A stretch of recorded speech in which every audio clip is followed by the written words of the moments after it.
सोलापूर जिल्हा न्यायालयामध्ये video conferencing, digital screening यासोबतच सीसीटीव्ही सुरू करण्याची मागणी आता जोर धरतीये. सोलापूर जिल्ह्यातील न्यायालयीन कामकाज अधिक पारदर्शक, गतिमान आणि नागरिकांसाठी सुलभ करण्यासाठी अत्याधुनिक तंत्रज्ञानाचा वापर करण्याची गरज पुन्हा एकदा पुढे आली आहे. जिल्ह्यातील सर्व न्यायालयांमध्ये व्हिडिओ कॉन्फरन्सिंग सेवा प्रभावीपणे सुरू करणे, डिजिटल माहिती स्क्रीन कार्यान्वित करणे तसेच सुरक्षा वाढवण्यासाठी सीसीटीव्ही कॅमेरे बसवण्याची मागणी करण्यात आली आहे.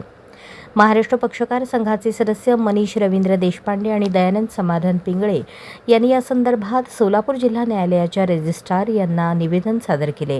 निवेदनात नमूद करण्यात आले आहे की सध्या काही न्यायालयांमध्ये व्हिडिओ कॉन्फरन्सिंग सुविधा उपलब्ध असली तरी ती सर्वत्र प्रभावीपणे वापरली जात नाही. त्यामुळे साक्षीदार, वकील आणि पक्षकारांना वारंवार न्यायालयात उपस्थित राहावे लागते, ज्यामुळे वेळ आणि खर्च वाढतो. ही सुविधा पूर्ण क्षमतेने कार्यान्वित झाल्यास न्यायालयीन प्रक्रिया अधिक जलद आणि कार्यक्षम होईल. न्यायालय परिसरात बसवण्यात आलेल्या डिजिटल माहिती स्क्रीन सध्या बंद अवस्थेत असल्याकडेही लक्ष वेधण्यात आले. या स्क्रीन सुरू झाल्यास डेली बोर्डची माहिती तात्काळ उपलब्ध होऊन पक्षकारांची गैरसोय टळेल आणि न्यायालयातील अनावश्यक गर्दी कमी होण्यास मदत होईल. सुरक्षेच्या दृष्टीने न्यायालय परिसरात सीसीटीव्ही कॅमेरे बसवणे अत्यावश्यक असल्याचेही निवेदनात नमूद करण्यात आले आहे. मुख्य प्रवेशद्वार, कॉरिडॉर आणि इतर महत्त्वाच्या ठिकाणी कॅमेरे बसवल्यास अनुचित घटनांवर नियंत्रण ठेवणे सुलभ होईल.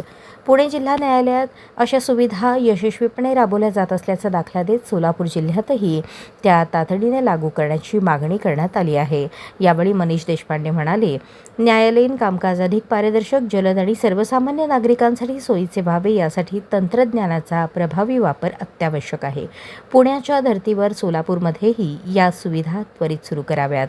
दरम्यान या मागण्यांमुळे सोलापूर जिल्ह्यातील न्यायालयीन यंत्रणेत सकारात्मक बदल होण्याची अपेक्षा व्यक्त केली जात आहे.